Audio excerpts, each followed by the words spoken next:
দিনটা ছিল অক্ষয় তৃতীয়া, আর ওই দিন আবার বুদ্ধ পূর্ণিমাও ছিল। আর সেই সঙ্গে ওই দিন ছিল বাপির দোকানের গন্ধেশ্বরী পুজো। তাই ঝটপট রেডি হয়ে দুপুরবেলা চলে গেলাম বাপির দোকানে। ভেবেছিলাম একটা রেডি হওয়ার ভিডিও দেবো, তারপর ভাবলাম না থাক, এত সিম্পল সাজে কেউ দেখবেও না, সবাই কত গর্জেস সাজে, সেখানে সামান্য আমার এই সাদামাটা ড্রেস। যাই হোক, বাপির দোকানে গিয়ে দেখলাম সেখানে অলরেডি বরমশাই এসে হাজির। দোকানে পুজোর জোগাড়ও অনেকটাই বাকি। গিয়ে দেখলাম আমসারগুলো এখনও লাগানো হয়নি। কি করে আমসার লাগাতে হয় আমি জানি না, তাই বরমশাই আমাকে শিখিয়ে দিচ্ছিল কি করে আমসার লাগাতে হয়। আর এদিকে হাঁচি করে করে আমার অবস্থাও খারাপ, কারণ তখনও বেচাকেনা চলছিল। যেহেতু আমাদের লঙ্কা হলুদের দোকান, লঙ্কার একটা ঝাঁঝ তো থাকেই। আমসার আর রাসফুলগুলো লাগানোর পরে বসে পড়েছিলাম ফলগুলো কাটতে। ততক্ষণে বামুনও এসে গেছিলো। বামুনও কিছু জোগাড় জাটিতে আমাকে সাহায্য করছিল, কারণ সত্যি বলতে কি আমি এত নিয়মকানুন যেহেতু জানি না, কোন পুজোয় কী লাগে অত আমার এখনও মুখস্থ হয়নি, সেই জন্য একটু জোগাড় করে দিচ্ছিল।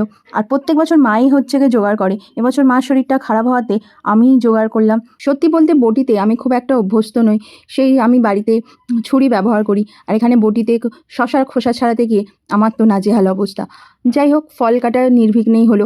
এরপর চলে এলো সেই মুহূর্ত যেখানে নতুন খাতাগুলো পুজো করা হবে।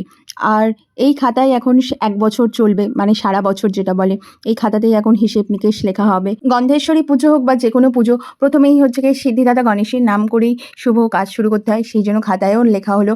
এরপরে লক্ষ্মী ও গন্ধেশ্বরী মাতার নাম লেখা হবে। তারপরে যেটা আমার সবচেয়ে বেশি ভালো লাগে, খাতার উপর টাকার ছাপ সিঁদুর ও চন্দন দিয়ে। এরপরে পাল্লা বাটখারাগুলোতেও সিঁদুর দিয়ে ওম লিখে দেওয়া হলো। সেই ভিডিও ক্লিপ নেওয়া হয়নি, কারণ পুজোর প্রচুর জোগাড়, এরকম অনেক ক্লিপ বাদ পড়ে গেছে জোগাড় করতে করতে। যেটুকুনি পেরেছি নিয়েছি। ভালো লাগলে তোমরা অবশ্যই লাইক কমেন্ট শেয়ার করে দিও। আর কেমন লাগলো আমার বাপির দোকানের এই গন্ধেশ্বরী পুজো সেটা কিন্তু জানাতে ভুলো না। এরপর হোম যজ্ঞ শুরু হলো। বাপি যেহেতু উপোস করেছিল তাই বাপির নামে সংকল্প হলো। তারপর দোকানে সব জায়গায় ফুল ছেটানো হলো। আর আমাদের পুরনো যে ক্যাশ বাক্সটা সেখানেও ফুলটা ছিটিয়ে দেওয়া হলো। যতই নতুন ক্যাশ বাক্স হোক না কেন, পুরনো ক্যাশ বাক্সের আলাদাই একটা ইমোশন, ইনফ্যাক্ট যে কোনো পুরনো জিনিসে আলাদাই একটা ইমোশন কাজ করে। তাই ওই ক্যাশ বাক্সটা এখনও আমরা রেখে দিয়েছি, বলতে গেলে ওটাই আমাদের লাকি চার্ম যাকে বলে। অক্ষয় তৃতীয়ার দিন, সাথে বুদ্ধ পূর্ণিমাও। তা আজকে ছিল আমার বাপির দোকানের পুজো, গন্ধেশ্বরী পুজো, সেই উপলক্ষে দোকানে আসা হয়েছে। এখন পুজো শেষ, এবার বাড়ি চলে যাবো।